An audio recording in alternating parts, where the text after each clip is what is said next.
الحمدللہ وحدہ والصلاة والسلام علی من لا نبی بعدہ اما بعد۔ علم کے بارے میں ابن خلدون کا قول ہے کہ العلم علمان، العلم جو ہے وہ دو علموں کا مجموعہ ہے، علم الابدان و علم الادیان، the knowledge of physical sciences اور the knowledge of normative sciences, اخلاقیات کا علم۔ دین کیا ہے؟ اخلاقیات، کیسے بیہیو کرنا ہے، اللہ کے ساتھ کیسے بیہیو کرنا ہے، والدین کے ساتھ کیسے کرنا ہے، بہن بھائیوں کے ساتھ کیسے کرنا ہے، پڑوسیوں کے ساتھ کیسے کرنا ہے، لین دین کیسے کرنا ہے، قرض کس طرح لینا ہے، کسی سے ملنا ہے تو کس طرح ملنا ہے، یہ ساری چیزیں جو ہے وہ دین کہلاتی ہیں۔ تو یہ دونوں مل کر العلم بنتی ہیں کہ یہ بندہ عالم ہے، ورنہ اپنی اپنی فیلڈ کے عالم ہیں۔ ڈاکٹر اپنی فیلڈ کا عالم ہے، انجینئر اپنی فیلڈ کا عالم ہے، اسی طرح دوسرے علوم ہیں۔ اچھا، آدم علیہ السلام کا جو مقابلہ فرشتوں سے ہوا تھا علم الاسماء کا، وہ دی نالج آف فزیکل سائنسز تھا۔ علم آدم علم الاسماء، وہ اسماء کا جو ہے وہ کلہ، اسماء کا علم، ہر علم،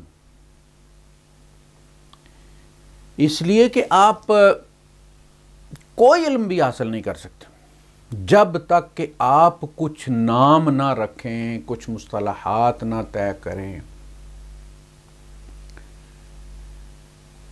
آپ کو نام رکھنے پڑتے ہیں، ایکس وائی زیڈ فلان ڈھینگ، یہ ساری چیزیں آپ کریں گے ہر فیلڈ میں تو آپ علم حاصل کریں گے۔ آپ ان کو بھول جائیں تو آپ کبھی پاس نہیں ہو سکتے۔ تو علم الاسماء جو ہے وَعَلَّمَ الْآدَمَ اسْمَاءَ كُلَّهَا، تو وہ جو علم آدم الاسماء كُلَّهَا، آدم کو سارے نام بتا دیے۔ پھر فرشتوں سے کہا گیا بھئی اب تم یہ بتاؤ۔ تو ظاہر ہے فزیکل سائنسز کے ساتھ ان کا کوئی تعلق نہیں ہے، ان کا تعلق تو سبحان اللہ الحمدللہ ہے۔ وہ علم الادیان کے ماسٹر ہیں، تسبیح و تحمید۔ اور پھر ابلیس کے ساتھ جو معاملہ ہوا وہ علم الادیان کا تھا، علم الہدا، وہاں ہار گئے۔ امتحان کے طور پہ ایک پابندی لگائی، فنسی آدم، آدم بھول گئے۔ وَلَمْ نَجِدْ لَهُ عَزْمًا، عزم نہیں تھا ان کا اللہ کا حکم توڑنے کا، لیکن بھول گئے، فنسی۔ قربان اس خطا کے کہ جس کا عذر خود آدم نہ پیش کریں، وہ کہیں انی ظلم، وہ نا ربنا ظلمنا انفسنا فلم تغفر لنا وترحمنا لنکونن من الخاسرین، کوئی عذر پیش نہیں کیا، رب عذر پیش فرما رہا ہے، فناسیہ، بیچارے سے بھول ہو گئی۔ فلم نجد لہ عزما، ہم نے اس میں کوئی نافرمانی کا کوئی ارادہ نہیں تھا، اس کا ثبوت یہ تھا کہ جو ہی تنبہ ہوا، جو ہی وارن کیا گیا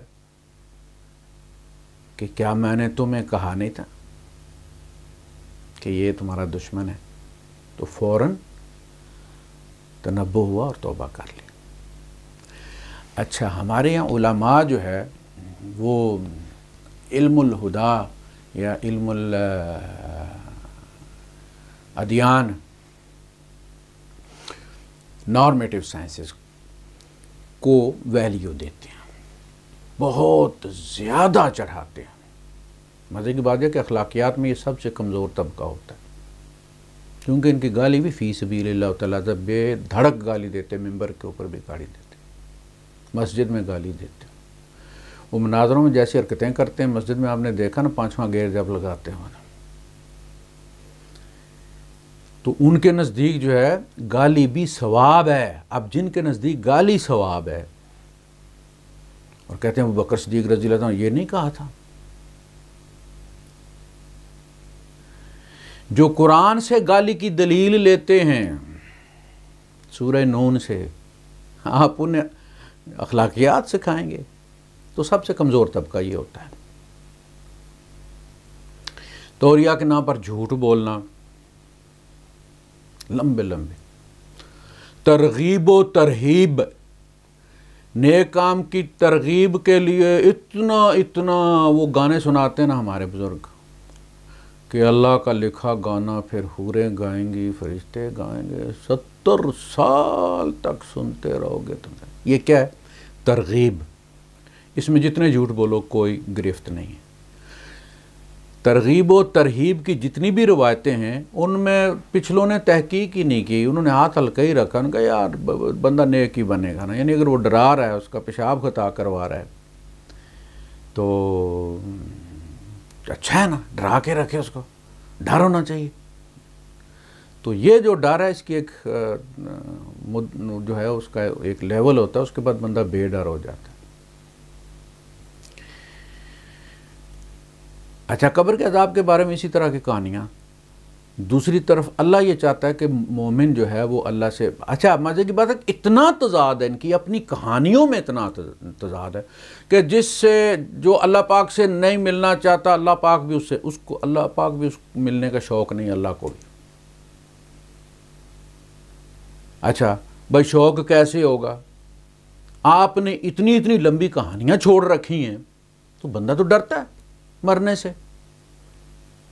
دوسری طرف حدیث سناتے ہیں کہ جی حب دنیا و کراہیت الموت، تمہارے اندر جو ہے وہ دنیا کی محبت آ جائے گی، زندگی کی محبت آ جائے گی اور موت سے تم ڈرو گے، اور موت سے تو تم نے ڈرا دیا یار۔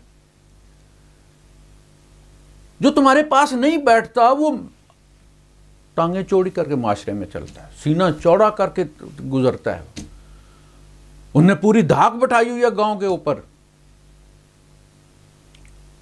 اور وہ جو 5 نمازیں نہیں 7 نمازیں پڑھتا بیچارہ، ہر وقت تسبیحات کرتا رہتا، وہ بیچارہ ڈرا مر جاؤں گا قبر میں، وہ اسرائیل وہ 70 گز لمبا ٹھینگر اندر گھسائے گا، پھر کھینچے گا، پھر گھسائے گا، پھر کھینچے گا، جب تک سارا ٹوٹ نہیں جائے گا، جان نہیں نکلے گی۔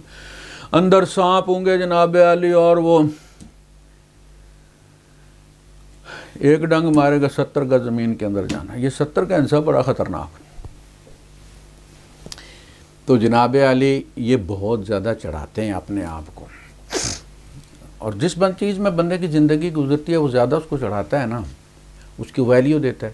اب ان کی زندگی گزرتی ہے انہی کہانیوں میں، یہ بوڑھے ہو جاتے ہیں تو پھر ان کے سامنے جب قرآن پیش کیا جاتا ہے تو اس کو ویلیو نہیں دیتے۔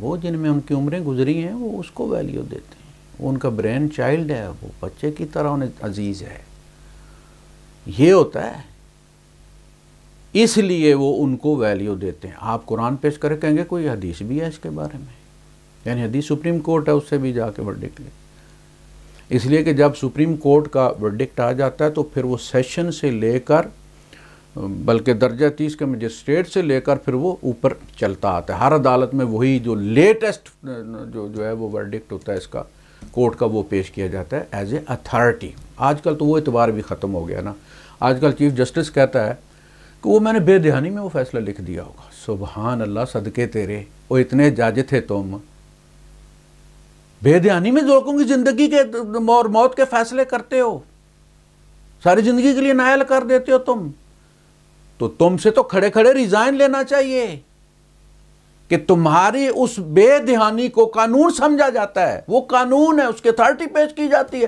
ساری عدالتوں میں تمہاری بے دہانی کوٹ کی جاتی ہے، اور معافی بھی نہیں مانگتے ہو تم۔ کیوں تفصیلی فیصلہ نہیں جاری کر رہے؟ اس لیے کہ دلائل کوئی نہیں ہے۔ پارلیمنٹ کے اندر ان کا دن مقرر کرنی چاہیے کہ تفصیلی فیصلہ 15 دن کے اندر دو، تاکہ اس کے خلاف اپیل کی جائے۔ تم 2 سال پکڑ کر بیٹھے رہتے ہو تاکہ اپیل نہ اس کے خلاف کی جا سکے۔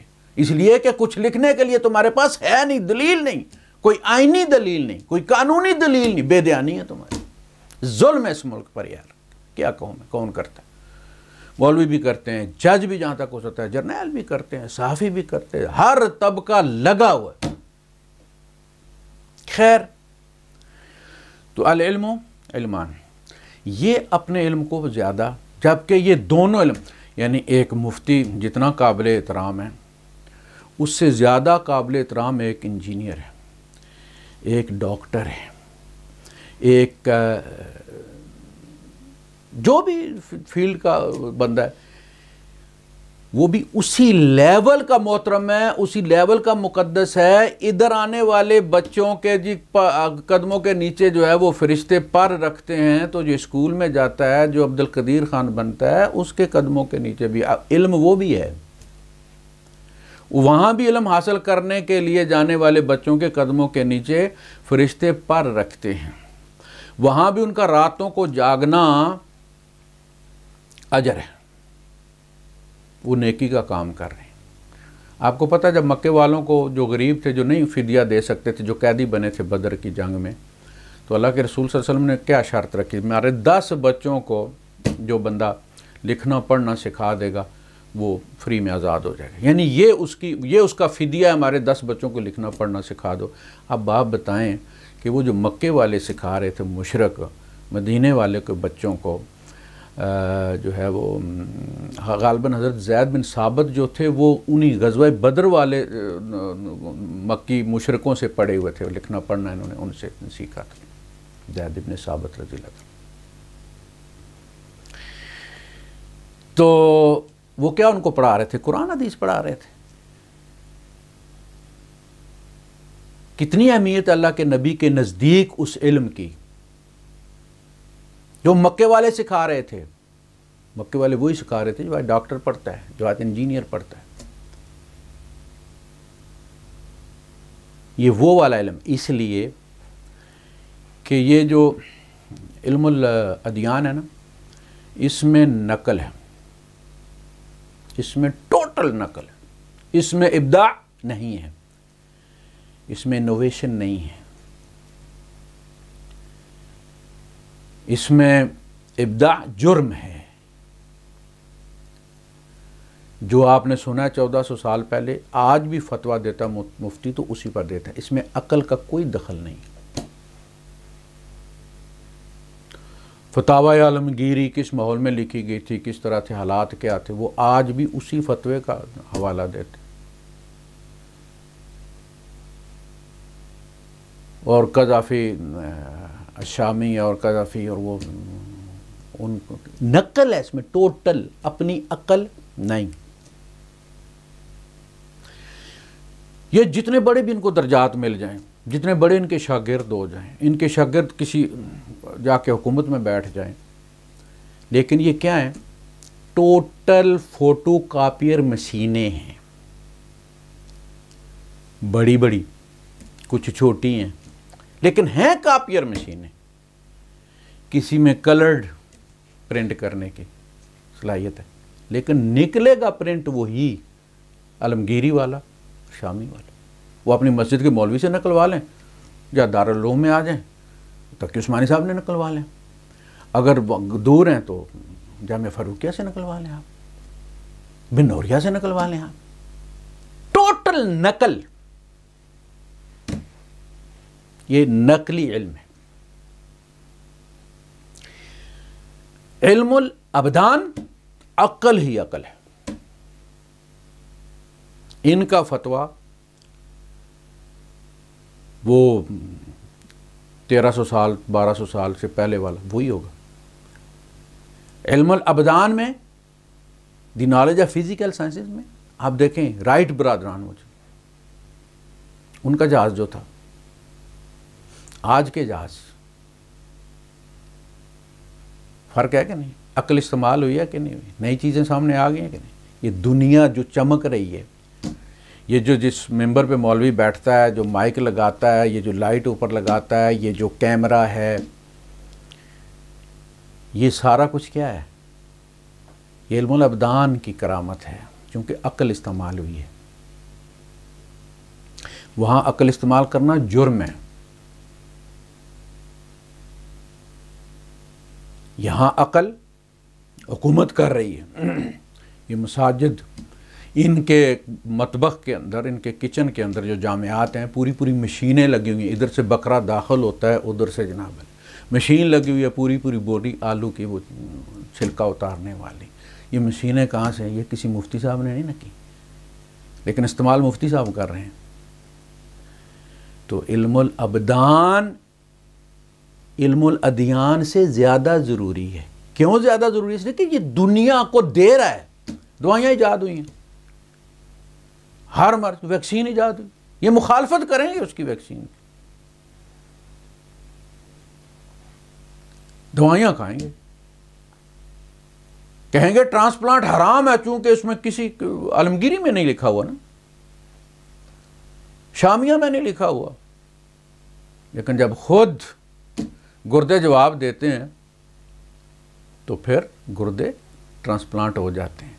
آپ کا ٹرانسپلانٹ کروا لینا، گردہ لے لینا، یہ نیکی کا کام ہے. مولانا سلیم اللہ خان صاحب رحمہ اللہ، شیخ الحدیث، ان کا گردوں کا ٹرانسپلانٹ ہوا تھا. فتویٰ تو اسی پر ہے کہ جی آرگن دینا جائز نہیں ہے. تو بھائی صاحب، جب دینے والا مجرم ہے تو لگانے والا مجرم نہیں. اور اگر لگانے والا جو ہے وہ شیخ الحدیث ہیں تو غریب دینے والا کیوں پکڑا جائے گا؟ تم خود کہتے ہو الراشی والمرتشی کلاہما فی النار، رشوت دینے والا رشوت لینے والا دونوں مجرم ہے. تو پھر آرگن دینے والا مجرم ہے تو آرگن لگانے والا مجرم کہیں نہیں ہے جو استعمال کر رہا ہے. شیخ، جب آپ نے لگا کے اس کو ویلیڈیٹ کر دیا تو پھر دینا بھی جائز. ہم سری لنکا سے آنکھیں درآمد کرتے ہیں، اپنی آنکھیں مٹی میں ملا دیتے ہیں. انتظار کرتے ہیں ہم کہ کسی کی آنکھوں سے دنیا دیکھنے کے لیے کوئی سری لنکا والا کوئی بھیجے ہمیں. تو یہاں جو ہے وہ اہمیت اس کی ہے. آپ دیکھیں حج پہ جاتے ہیں، اونٹ پہ کیوں نہیں جاتے؟ سنت تو یہی ہے نا، فتویٰ تو یہی ہے. جس جہاز پہ جاتے ہیں یہ عقل نے بنایا ہے نا، یہ کہتے ہیں عقل جرم ہے، اسے استعمال کرتے ہیں. وہاں جو اے سی لگے ہوئے ہیں، وہاں جو ٹھنڈا پانی مل رہا ہے، وہ جو حرم کے فرش انہوں نے ٹھنڈا رکھا ہوا ہے، اس کے نیچے پورا کولنگ سسٹم ہے. وہ سارا پھر مینار عرفات میں جو پنکھے لگے ہوئے ہیں پورے میدان کے اندر، جو پانی بھی پھینکتے ہیں، پانی کی فوہار اور ساتھ ہوا بھی دیتے ہیں پورے میدان کے اندر گھوم کے سب کو. یہ کسی مفتی صاحب نے تو ایجاد نہیں کی، اور جس نے ایجاد کی اور مفتی استعمال کرنے اسے ثواب نہیں ہوتا، ثواب ہوتا. تو دنیا یہ چلا رہے ہیں اور دین بھی یہ چلا رہے ہیں. علم الابدان والے، دی نالج آف فزیکل سائنسز والے دنیا بھی چلا رہے ہیں، دین بھی چلا رہے ہیں. یہ مسجدیں کون بناتا ہے؟ مفتی صاحب. یہ مدارس کنالوں پر محیط، منزل در منزل، 5 منزل 6 منزل، کون بناتا ہے؟ اور یہی جن کو تم دن رات جہنم کی وعیدیں سناتے ہو، یہ انہی کے بنائے ہوئے نا. وہ کماتا ہے تو دیتا ہے. آپ کہیں جو بچے پڑھ رہے ہیں 4 5 ہزار 3 ہزار، یہ ان کو کون پال رہا ہے؟ وہی پال رہے ہیں جن کو تم دنیا دار کہہ کے ان کی تحقیر کرتے ہو اور چاہتے وہ تمہارے ہاتھ چومیں. تم بڑے ہاتھ تو ان کے چومو جن کے ہاتھوں سے لیتے ہو. حضور نے فرمایا اوپر والا ہاتھ نیچے والے ہاتھ سے بہتر ہے. یہ دنیا دار اوپر والا ہاتھ ہے، تم نیچے والا ہاتھ ہو. ہمارے یہاں کہتے ہیں کہ منہ کھائے اور آنکھیں شرمائیں. منہ کھائے اور آنکھیں شرمائیں، یعنی منہ تو کھا لیتا، پیٹ بھر لیتا اپنا، اور جو نہیں کھاتی بیچاری شرماتی وہ ہیں کہ یار میں نے اس سے لیا ہے مانگ کے. وہ ان کی آنکھیں بھی نہیں شرماتی. مزے کی بات یہ ہے کروڑوں لیتے ہیں. ایک بندے نے جامعہ دارالعلوم کا جو ہے وہ باتھ روم 1 کروڑ کا بنوا دیا تھا، ایک تاجر نے. لیکن افضل پھر بھی مفتی صاحب ہے. مساجد کون بناتا ہے؟ یہ جو مدارس ہیں تنخواہیں اساتذہ کی کون دیتا ہے؟ یہ مفتی صاحبان کو گھر بنا کے جامعہ میں اتنے بڑے کس نے دیے ہوئے ہیں؟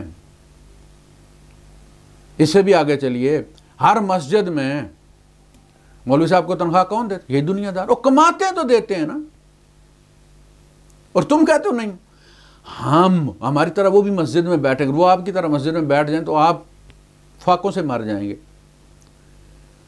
ان کا جانا، کام کرنا، روزی کمانا وہ فی سبیل اللہ ہے۔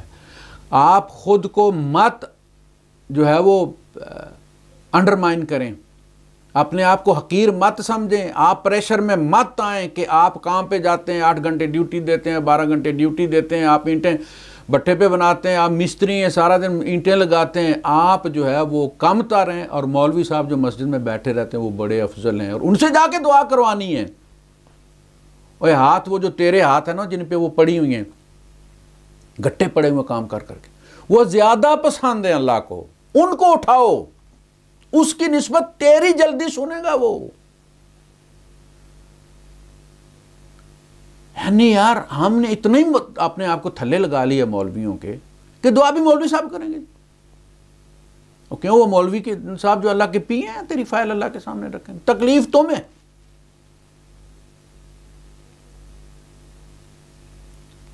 تو اتنا بھی اپنے آپ کو حقیر نہ سمجھیں، آپ دینے والا ہاتھ ہیں، مولوی لینے والا ہاتھ ہیں۔ جامعات آپ نے بنائی ہیں، مساجد آپ نے بنائے ہیں، مسجد میں کارپیٹ آپ نے ڈالا ہے، مسجد کے پنکھے آپ نے دیے ہیں، اے سی آپ نے دیے ہیں، کولر آپ نے لگائے ہیں، اور اللہ کے بندو تم تو بادشاہ ہو، تم بادشاہ ہو، تم اللہ کو محبوب ہو۔ مسجد نبوی سن 9 ہجری تک اندھیرا ہی تھا، اس میں اندھیرا تھا، کوئی فانوس وغیرہ نہیں تھا۔ حضرت تمیم داری رضی اللہ تعالیٰ عنہ جو پہلے عیسائی تھے اور پھر وہ مسلمان ہوئے، وہ شام گئے، تاجر تھے، تو وہاں انہوں نے بازار میں دیکھا فانوس بکتے ہیں، تو وہ لے آئے فانوس کچھ، اور انہوں نے آ کے وہ فانوس لگا دیے، جس کے اندر دیا ہوتا ہے، باہر شیشہ ہوتا ہے۔ اللہ کے رسول صلی اللہ علیہ وسلم مسجد میں داخل ہوئے، مسجد روشن تھی، آپ کا چہرہ خوشی سے کھل گیا، یعنی آپ نے تقاضا نہیں کیا، چونکہ ہر روز تقاضے آتے تھے، ہر روز تقاضے آتے، کتنے سوال کروں میں۔ مہاجرین کی لائن لگی تھی، جہاں کوئی قبیلہ مسلمان ہوتا تھا اس میں سے بندے جو ہے وہ آ جاتے تھے، جی علاقے والے مار رہے ہیں ہمیں، نکال دی ہے جی۔ جنگیں 7 سال میں 84 غزوات اور سرایا ہیں۔ حضور کہتے نہیں تھے لیکن دل میں تھا کہ یہ روشنی ہو، تو جو ہی آپ نے مسجد کو روشن دیکھا تو بے ساختہ دعا دی کہ اللہ پاک اس کو بھی روشن کر دے، جس نے اس کے گھر کو بھی، جس نے یہ مسجد تیرا گھر روشن کی ہے۔ تو ان مسجدوں کو روشن کس نے رکھا ہوا ہے؟ انہوں نے۔ یہ مسجدوں کے بل کون دیتا ہے؟ یہ کارپیٹ، یہ ممبر انہوں نے بنائے، اسپیکر یہ خرید کے دیتے ہیں، لائٹنگ یہ کرتے ہیں، مائک ان کے پیسوں کا ہے، جن کو تم کہتے ہو دنیا دار ہیں، ان کی اقامت بھی نہیں ہوتی۔ اگر کلین شیو ہے تو اس کا چندہ، وہ کلین شیو جب آ کے 10 لاکھ 5 لاکھ رکھتا ہے تو کوئی نہیں کہتا کہ تیری جو ہے وہ داڑھی نہیں ہے، یہ لے جا، نہیں ہوتی تیری خیرات۔ وہ تو فوراً لیتے ہیں، یہ بھی نہیں پوچھتے کہاں سے آئے ہیں، وہ تو گونگ ڈپ، اور اقامت نہیں کہنی، تو نے اذان نہیں دینی، تو نے، چونکہ یہ مکروہ ہے۔ دیکھا نا، یعنی کھاتے بھی ہیں اور دباتے بھی ہیں۔ تو یہ العلم و علمان، علم کی 2، نقلی اور عقلی، فزیکل سائنسز کا علم اور نارمیٹو اخلاقیات کا علم۔ یہ اخلاقیات ان کے پاس ہے نہیں، لیکن یہ اس کے مفتی ہوتے ہیں، ماسٹر ہوتے ہیں اس مذہب کے۔ عملی طور پر جو معاشرہ جس سے آگے چلتا ہے، ارتقاء ہوتا ہے، دنیا چلتی ہے، لوگوں نے انوینشن کی، بیج ایسے ایجاد کیے جو سال میں 4 دفعہ فصل آتی ہے، ان سے ڈیم بنائے گئے، ٹربائنیں بنائیں گئی، بجلی ایجاد ہوئی، یہ سارا عقل والوں کا کام ہے نا۔ دنیا تو یہ چلا رہے ہیں، قیامت تک انہی سے چلے گا۔ تو یہ کوئی عیب نہیں ہے، یہ بھی ثواب کا کام ہے۔ آپ کی اسی محنت سے مسجدیں چل رہی ہیں، مولوی پل رہے ہیں، بچے پڑھ رہے ہیں، تو اس میں اپنے آپ کو انڈرمائن مت کریں، احساس کمتری میں مت مبتلا ہوں، اٹھ کے پوچھیں مولوی صاحب سے کہ مولوی صاحب اس کی دلیل، اس کے بارے میں اللہ پاک کیا فرماتا ہے۔ سب سے پہلے تو سپریم کورٹ تو وہ ہے نا، ورڈکٹ تو اس کا ہوگا جو اتھارٹی کے طور پہ پیش کیا جائے گا۔ باقی تو کہانیاں جو ہے وہ ہم اس دروازے سے نکل کے آئیں گی، وہ ڈیٹیکٹر جو ہے وہ ان کو پاس کرے گا کہ ہاں میرے خلاف نہیں ہے، میرے حکم کے خلاف نہیں ہے، میرے فیصلے کے خلاف نہیں ہے، تو پھر ہم قبول کر لیں گے اس کو، چاہے وہ نسائی کی ہو، ہمارے لیے وہ قوی ہے اس لیے کہ اس کی پشت پر قرآن کھڑا ہے۔ لیکن اگر کوئی قرآن کے خلاف ہے تو وہ بخاری شریف کی بھی ہو تو ہم اسے شریف نہیں مانیں گے، اس لیے کہ وہ قرآن کے خلاف ہے۔ عمر فاروق رضی اللہ تعالیٰ کا نام بھی استعمال کر کے آپ کوئی روایت ہمارے سامنے رکھیں گے نا اور وہ قرآن کے خلاف ہے تو ہم نہیں مانیں گے۔ آپ کسی نامعلوم ان نون کم جانے پہچانے آدمی کی روایت پیش کریں گے اور قرآن اس کی تصدیق کرتا ہے، ایسا مضمون قرآن میں موجود ہے، تو وہ ہمارے لیے سارا آنکھوں پر ہے۔ ہم اس روب میں نہیں آتے کہ یہ فلاں شریف کی ہے، فلاں شریف کی ہے، فلاں شریف کی ہے۔ اگر یہ ہمارے شریف کے خلاف ہے، قرآن شریف کے خلاف ہے، تو پھر شریف نہیں ہے۔ تو آپ اپنے اندر ہمت پیدا کریں، آپ دینے والا ہاتھ ہیں، مولوی کتنا بھی بڑا ہو۔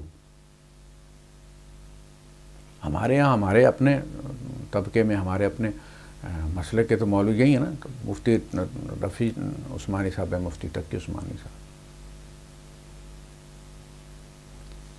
یہ بھی آپ پال رہے ہیں، ان کے مدرسے بھی آپ چلا رہے ہیں، آپ بڑے ہیں، آپ دینے والا ہاتھ ہیں۔